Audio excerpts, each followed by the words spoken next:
All right, welcome back. We begin with our GMC Sierra tweet of the night in this segment. For those of you just joining us, the Steelers made this trade. They got Malik Reed, a productive guy. How productive? His last 2 seasons, 30 games, 26 starts, 13 sacks, 25 quarterback hits. That is production, and the Steelers get it from Denver. A little bit of a head-scratching move there. We also talked about Anthony McFarland. Andrew, I was a little bit surprised. I thought Anthony McFarland, he's been around. He hasn't done much, still made the roster. This time around, I thought he had his best preseason since he's been here, and I guess he's likely headed back at some capacity, practice squad, or maybe something else, depending on other potential, moves they make. But the bottom line is, I thought he was pretty good. I thought Benny Snell might be the odd guy out, but then again, he offers long-term insurance, I suppose, and also a special teams presence that maybe those other guys do not live up to. Well, when you say long-term insurance for what? What do you mean? An injury to Najee Harris. In other words, he can fill that out better, I think, than anyone else. I think Jaylen Warren would get the first look. Yeah, but I think I think Benny Snell enough. at least has a proven track record. For me, versus those other two, I haven't seen enough to make me think that. But if it comes to that, they're going to be in trouble anyway, I think. What? I did not like Tomlin's. I thought he was very brusque today. I think he's put off by the fact that Najee spilled the beans on the Liz Frank sprain.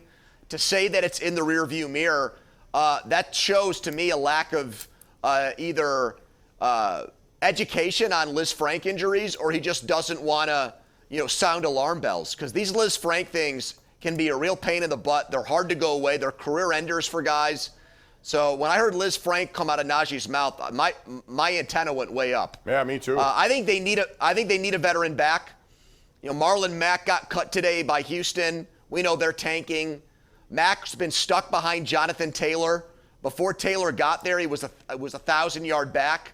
I definitely want to take a look at him. Phillip Lindsay in Indy. He had back-to-back 1,000-yard seasons in Denver.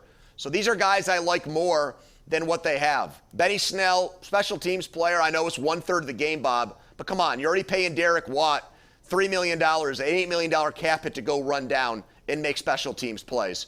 They need a legitimate backup running back. We've got high hopes for Jaylen Warren. He looked good. That's preseason football. And plus, he fumbled. I'd want someone more reliable than what they have behind Najee Harris on the roster right now. But it's important to remember that Phillip Lindsay was also undrafted, and he had one bad preseason, but he followed it up with a 1,000-yard season, so they gave him an opportunity. It just depends on what they think. I think more than that, however, it's their offensive line. They got to get that right before they, I think, worry about Bob, how about Leatherwood? Let's do a little Leatherwood talk here for a second. Does that not raise your antenna, though? 1 year, 17th overall pick, and already they're dumping on him, and it doesn't seem like there's a lot of interest right now. Well, no one wanted to take on the contract because there's still 3 years at first-round money on there. But, we've seen some of these Belichick guys try to act like Belichick in new places, and it blows up in their face. They try to rule with an iron fist. Belichick light, Josh McDaniels, and he sends a first-round pick packing, I think, to try to make an example out of the guy. So to me, look, we're talking about guys that both look like they're raw players. I'd rather have Leatherwood than Moore.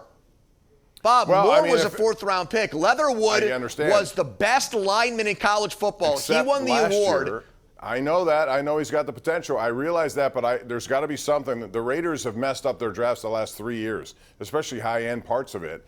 And for whatever reason, he was not very good, and they saw enough to let him go. I don't disagree with what you're saying, because quite frankly, they need an upgrade. He has first-round pedigree. I'm not against that. But it's just a matter of, What's the difference between him and Kendrick Green? Maybe he got played out of position. There are people that think Leatherwood's a guard. I've had people tell me he's a guard. People that know. Yeah. He got forced to play tackle last year, Bob. Yeah. Well, he may be out of position, but I'd be interested. I'm interested in a lot of names that come along, but I have to check too to make sure.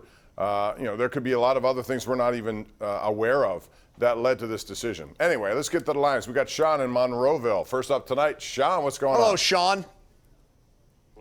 Hey, I just want to bring up this statistic. Watching the Steeler game on Sunday, before Tavitsky had that 2-minute drill, the whole first half, they only had 3 first downs. Mm-hmm. And Matt Canada offense, Matt Canada is a bum, man.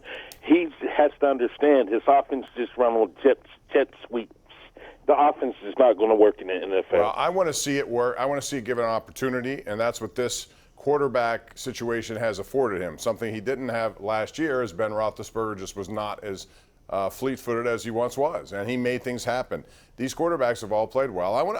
Andrew, I'm willing to wait and see what happens with this offense. I want to see more, and I don't think we saw a lot of it. I think we'll see more of it, and I wish, this is my wish, I say it every year, but I really want to see this, a little bit more up-tempo pace kind of offense. You know, they go into these hurry-up kind of situations from time to time. It seems like you catch defenses off guard. Why don't they use it more? I'm not saying all of it, but some of it. Well, Matt Canada wore out his welcome with a lot of offensive coaches who wanted to leave the Steelers staff. I think they would have kept Chris Morgan, who replaced Adrian Clem as offensive line coach, but I don't think those guys wanted to work with Matt Canada. That's what I've heard. Canada's not an easy guy. He's very rough around the edges. It is concerning, and I know it's just the preseason, Bob, but in this respect, it's a lot like last year. When does the Steelers' offense look at its best? When it's in the 2-minute drill. And that's when it's really, you know, you've got a limited amount of plays. It's up-tempo, like you said. Right. Well, right, but when it's the regular offense, it doesn't look as good. Pickett in the 2-minute drill, Rudolph in the 2-minute drill, Trubisky on Sunday, just like Ben last year. Lowest scoring first quarter offense in the league.